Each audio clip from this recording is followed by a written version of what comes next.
Hello, my name is Carla Day Johnson, and I'm with the Hedberg Public Library Art Committee. I'm here today talking with Nicole Osgood of Janesville, whose artwork will be on display at the library for the month of August. Hello, Nicole. How are you today? I'm very good. Thank you very much. It's a pleasure to have you here today. We're here to find out all about your painting and all about you. So if you start out, where were you born and raised? I was actually born in Rockford, Illinois, and my parents moved to Beloit shortly after. I stayed there until I was about 14 years old. I have two older sisters, and when my parents decided to move, we went out to a small town called Judah, Wisconsin. A very small town. Yes. And the downside is my two older sisters stayed back, so not just switching towns, but switching schools and not having my sisters with me. Well, it kind of came up to be a problem. Okay. So, but I stayed there for many, many years, and my school was kindergarten through 12th grade. Okay. So when I walked in there, coming from the city to a small town, it wasn't exactly the easiest transition. So I used to get into a lot of trouble, accidentally on purpose, I should say. Okay. Because people that were there didn't quite accept me, and I didn't accept them, so I would purposely get myself sent to in-school suspension so I could draw all day. Okay. So it was kind of a relief for me. My sister that's in the Navy, she would draw when she was younger, and we're all about three years apart, and she got into art college, at, the same one that I applied for, and she never quite finished, so I'd always take her books and go through those, because the things my sister could draw, I just thought was absolutely amazing. And I always tried to mimic her, and I looked up to her so much for that. So I got to give her a little bit of credit, because if it wasn't for that, I don't think I know some of the stuff I do now. And when I moved out to Judah, I was always drawing, and my next door neighbor, I worked for them. They did pony rides and petting zoo. And the woman's name was Sharon Daniel. She became like a second mom to me. And she saw my drawings and looked at me and goes, "Why are you keeping them in a paper folder? Where else am I going to put them?" She actually went out and bought me a binder with the sleeves, the clear sleeves. So that way I could start storing my artwork. And she's the one that really instilled into me to try to keep everything that I have nice. I don't have to necessarily give it away, or throw it away, but it's just something to come back to. Yeah. So that the little things that go on along the way in your lifetime you might not think too big of actually end up turning out to be these great big amazing things that really do help you out along the way. At the time you just don't know. Oh yes, from my grandfather to my sister to my mom teaching me on ceramics. My Sharon, she told me to keep everything nice and neat, and Mike for buying me my canvas. I mean, if it really weren't for those people, they saw the talent and the opportunity within me before I could even see it within myself. So for them, I absolutely love them for it, and I think they're great people, and I honestly don't think I'd be here without them. And I want to say thank you to my sister Tasha. She's great, because she served her country in the Navy. Her husband's in the Navy, and it goes over to Iraq, and so I wanted to say thank you guys, and I love you very much. Okay. But that's pretty much about all. So I think everybody has a support system, but you don't realize just how important it is sometimes. yes, exactly, and that's the big thing. You got all that encouragement. You can hear it from certain people that say, "Oh, this is so good, that's good," friends and family. You do believe them, but until you get out and actually hear from other artists giving you compliments about your own work, that's when it really clicks. And for my older sister, without them little books, I would not have learned half the techniques that I did. So I do got to give her some credit on that one. Good. Don't tell her I said that. And we've been in Janesville as of September 1st, so it'll be 4 years. Okay. And I started painting about three years ago. Okay. And it was really neat because the library I always saw the art on the wall down here at the library, and just things that people could do was just amazing to me. So, and when I noticed it was changing every month, I had to inquire about it. And I got to talk to Melissa about it, and she told me it was, I believe it was in February when I had submitted 3 pieces of artwork. And I honestly, to be honest with you, at that point, I only had maybe 3 or 4 paintings that I've ever done. And so come time to submit everything, it was like a week and a half afterwards that I got the letter in the mail, and the first thing I saw was the date. I was so excited. I ran upstairs and I was screaming, just happy and joyful. And just the way that the library has treated me is just absolutely amazing. Good. We want to see what you're doing and what's out in the community. Oh, yes. Let's go back a little bit. What kind of experience did you have with art in your schools? We had just a small art class. She would help us out. My teacher's name was Mrs. Brown. She was an older woman. We would do ceramics, and she taught us how to do that with the kiln. We did some glass work and mosaics. I did actually win one time Best of Show for a drawing I did, and it was done out of eyeshadow. Oh. So the reflection really made it pop out, and that was my first award ever. So that actually helped out pretty good. But basically, otherwise, you're pretty self-taught. I'm pretty much self-taught. My best teachers, I can honestly say, is Bob Ross and Jerry Yarnell. Oh, They come on PBS every day at 11:30. Yeah, so that was actually pretty exciting, you know. Okay. And art classes are expensive, so expensive. And I was in art school, you know, the one that you draw a picture, you know, and then you gotta send it in, the one you see on TV. I was doing that for a while, but then I ended up pregnant with my son, and I went through premature labor with him at 6 months.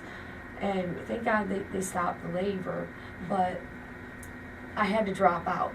So unfortunately, I haven't been able to pick it up since, but I've been painting and drawing to kind of make up for it. And I just kind of think that would probably help me along the way. But overall, what I've learned through doing other things my own way, it has worked out best for me. Because I come here to the library and I find books, you know, photograph books and how to draw, how to paint. There's a lot of books here at the library. Oh, They're very I loved good. it. Oh, yes. There's sometimes I didn't want to return the books. I wanted to keep them. You just have to take them out and check them out again. Oh, yes. Oh, yes. So now basically you're painting with acrylics, is that correct? Acrylics, yes. Okay, and you find that's a good medium for you? Oh, yes. Oils, they're harder to manipulate. They're hard to work with. They don't dry very fast. And you have to have the thinner for it, and the smell creates a headache for me. Okay. For me, watercolors are just too thin.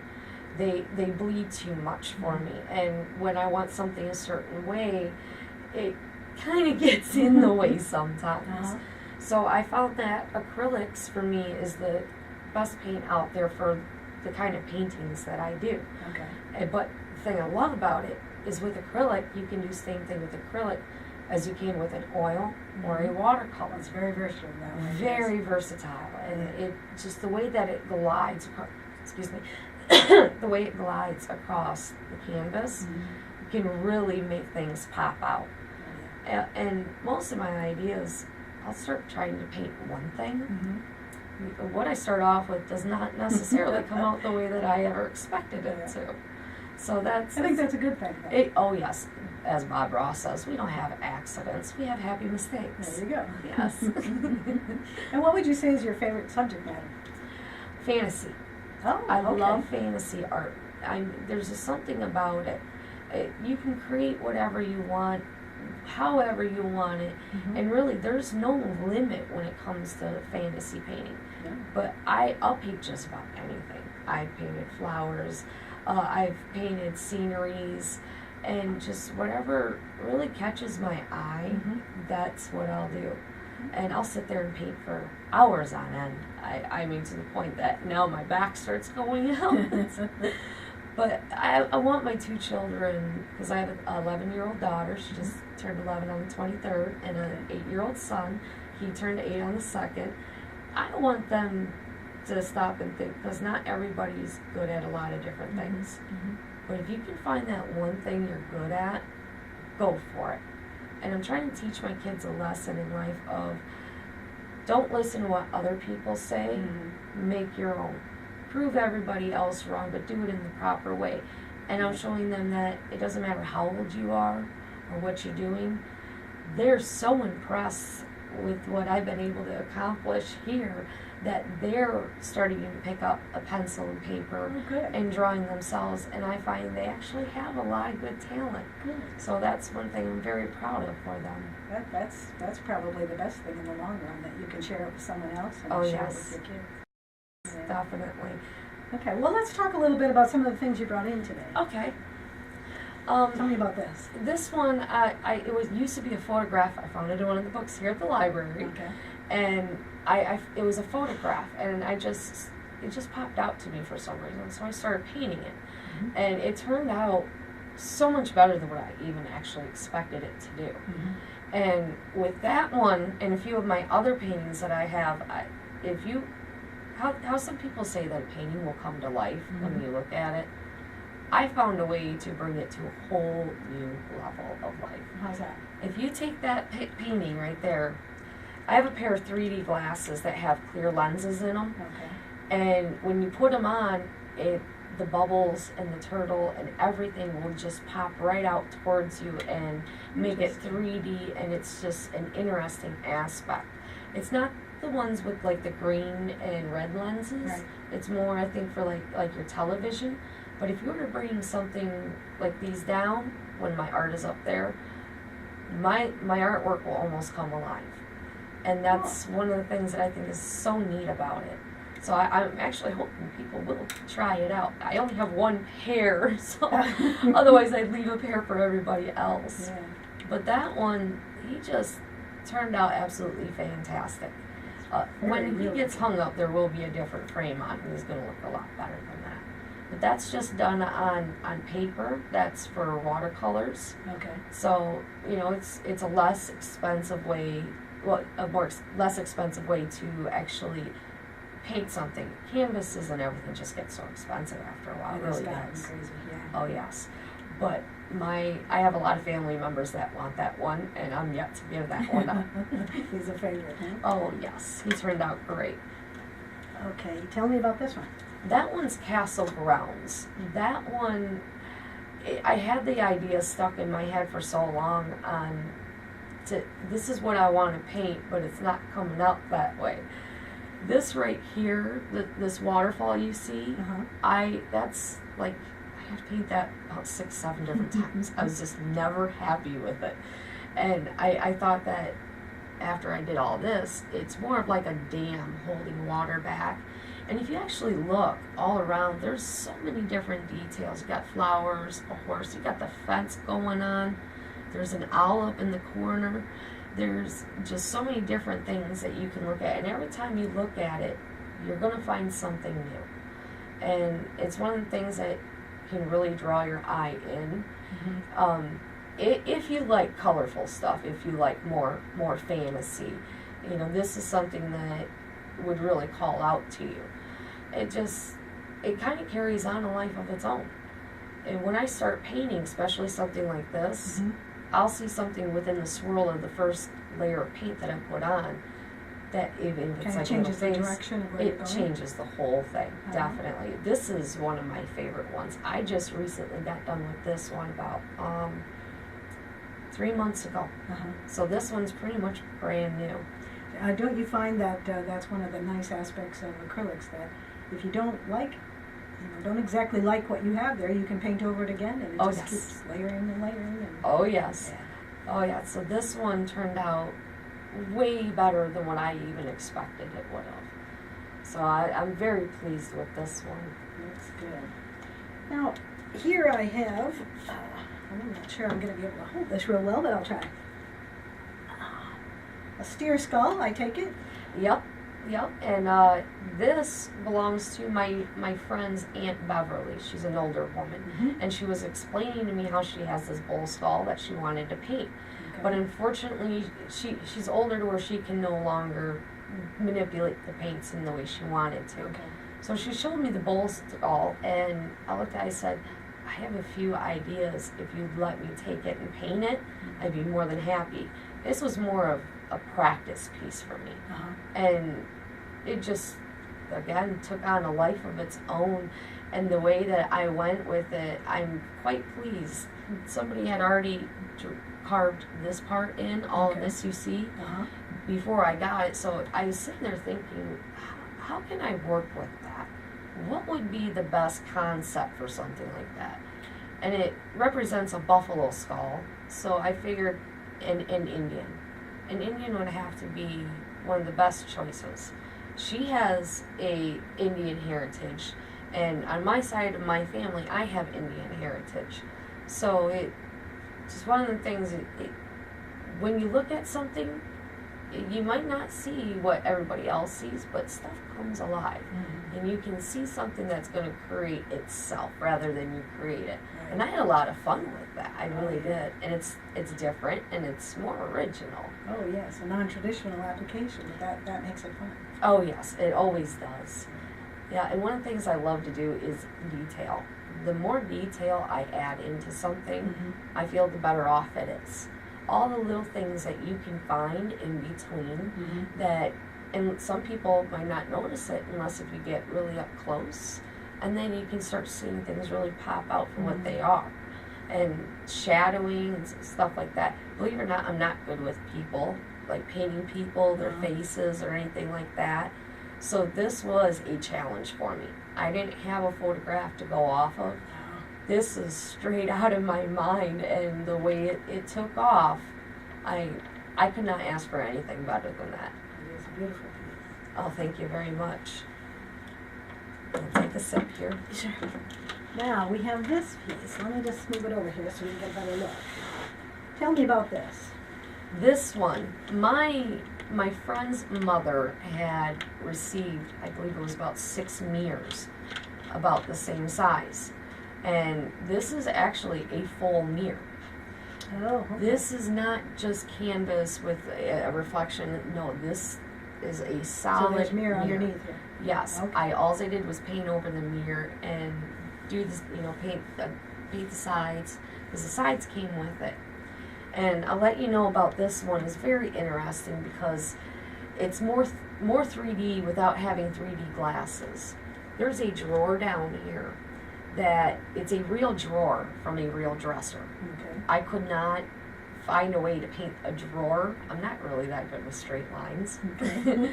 So one night, and my kids were in bed, my fiance was sleeping, and this is what I do. I'll stay up late and start painting, so I tacked my son's dresser one night. And I was just done trying to paint it, and I said, no, we're going to do something even more original with this original piece. And I feel it turned out pretty good. And there is a necklace down at the bottom that is attached to it. Okay. And up here in this lamp, there is a face right up here. And when you stand back, you're not going to notice it right away until you get up close to actually see it. Down here, of course, with a vanity, you have to have your stuff. You got your perfume bottle, you got your brush. But down at the end, right down through here, there's an eyeball that's looking at you. There's all sorts of different cracks, and there's a bird there, and of course, postcards. You're always going to hang something up. Stick around. Yep.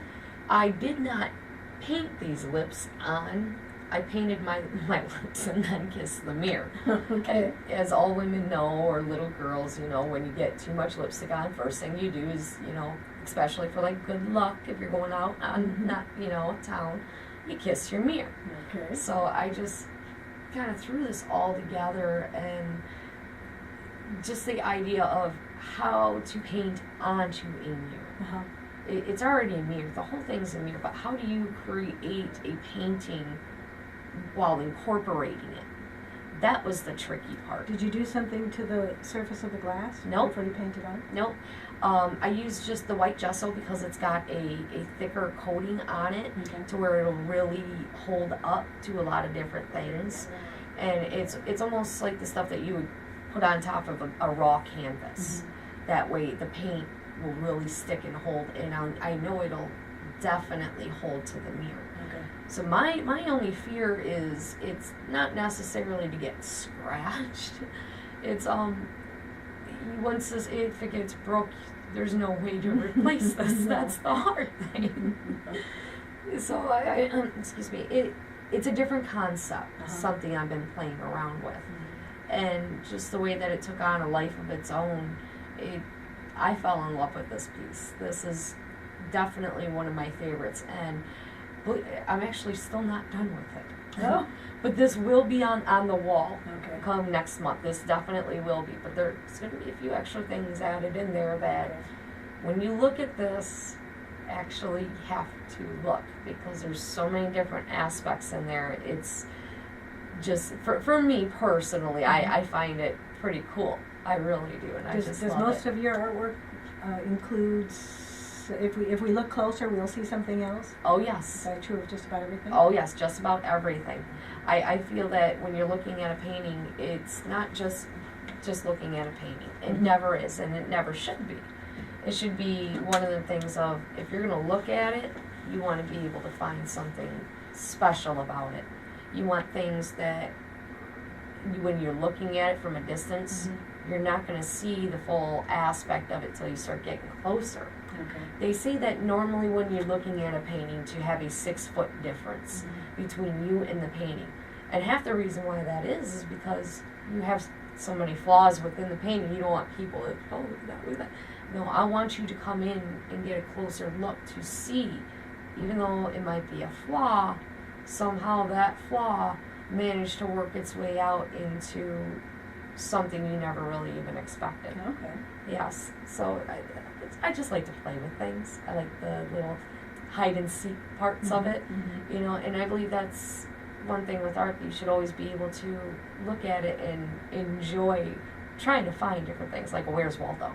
Yeah. You know, it's fun. I really do enjoy it. There is the concept of viewing something from 10 feet away or whatever, just see it as a whole. Yes. But then to be able to look in closer, you simply don't want people touching your artwork, and especially like in this case, you wouldn't want it to be scratched. Yes. But to have people be able to come in and see what else is there.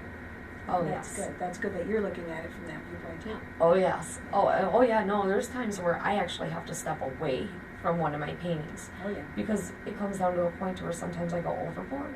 You can get too involved. Oh, yes. And without actually stepping back to see where it's going, sometimes I'll add too much, and then I end up having to try to paint over it again, and then I screw it up and then paint over again, and then it's a never-ending roller coaster. And I have a rule that once I sign my artwork, I put my insignia on it, I do not go back and touch it. I believe it's bad luck. Okay. Because once it's signed, that means you're done. You're done. Yep. And I have done it before. I have tried to sign something, went back, tried to touch, messed the whole entire painting up. And I'm like, oh, no, why? So that's your new rule, huh? Oh, yes, that's been my rule for a very long time. And if you ever look at one of my paintings, when it comes down to the signature part, I don't write my name. Okay. I have my own little insignia to where down at the bottom it's the infinity symbol with my initials in it. Okay. And my initials are N-O. And so I call them the number 8s.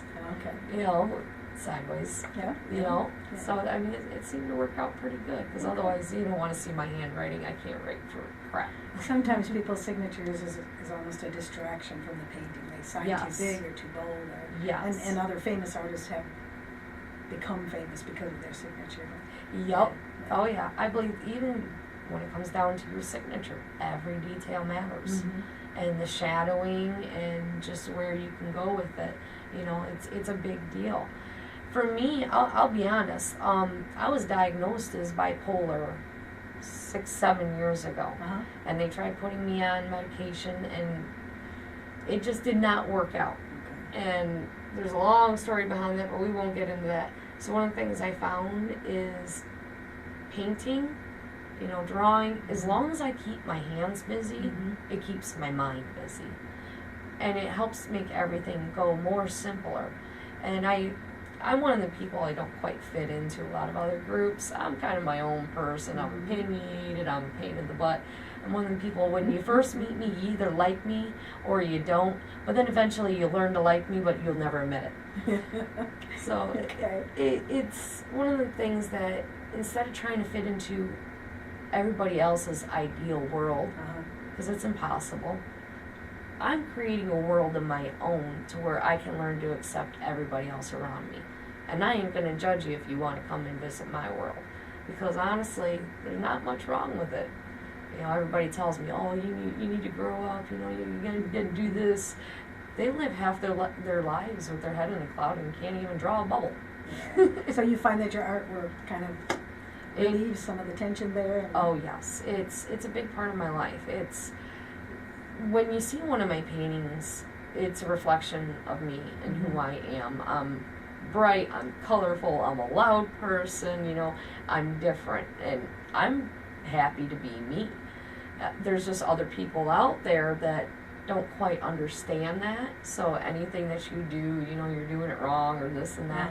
And no, just because I'm not doing it your way doesn't make it wrong. Exactly. You think I can't do this or that? Let's see you try to do what I do. Half people can't. Will this be your first showing of your artwork?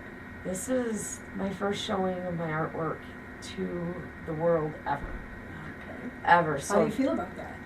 oh, it's a lot of different emotions mixed into one. I'm happy, I'm excited, I'm terrified, you know, so I mean, it's just so many different things, because when I decided to apply for it, the wall, knowing that I'm not a known artist or anything like that, it was nerve-wracking. I sat and waited for that letter for about almost 2 weeks, and I left my artwork down here. And I'm just like, okay, well, if they say no, they can have it. You know, that's at the point I was at. And when I got that letter, first thing I saw was the date, and I just, it just, what that felt like, I can't even put it into words. It was just absolutely amazing. And I thought I was just going to come down here and have my artwork placed on the wall for a month.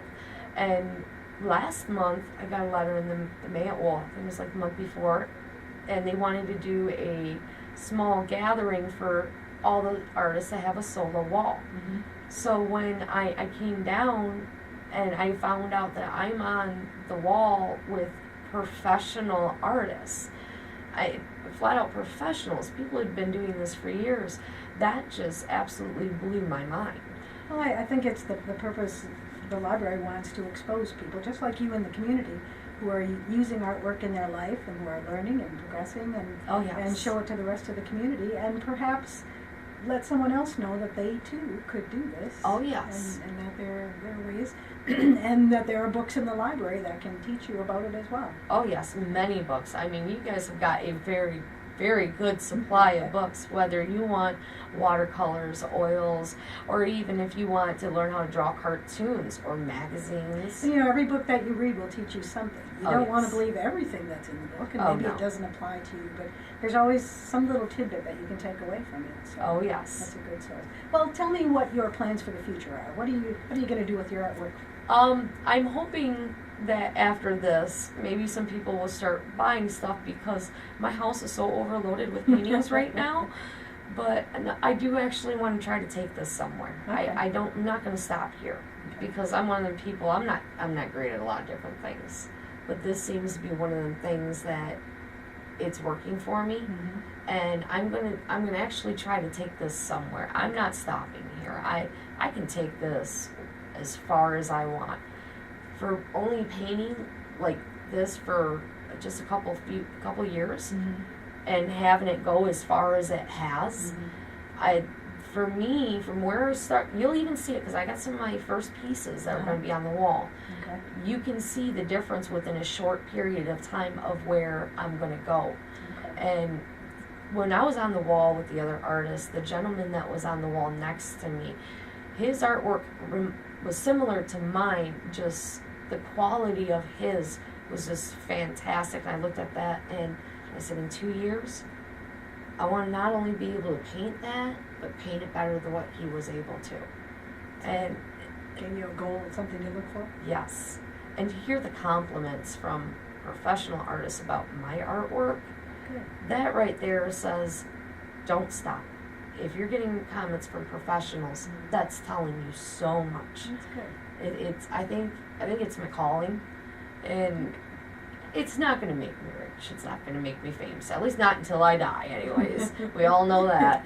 I'm just kind of hoping, when I'm 80 years old watching Antiques Roadshow, maybe I'll see some of my artwork come across there. You never know. You never know. And you're going to bring your children along with this? Oh, yes. On this adventure? Oh, yes. Oh, when the library had their little celebration for all the artists, my kids came down, and my friends and family, and I think my kids were more excited than I was. That's good. Yeah, and they even gave me a name tag, and after it was all done and said, my fiance took my name tag and actually made a plaque for it. Aww.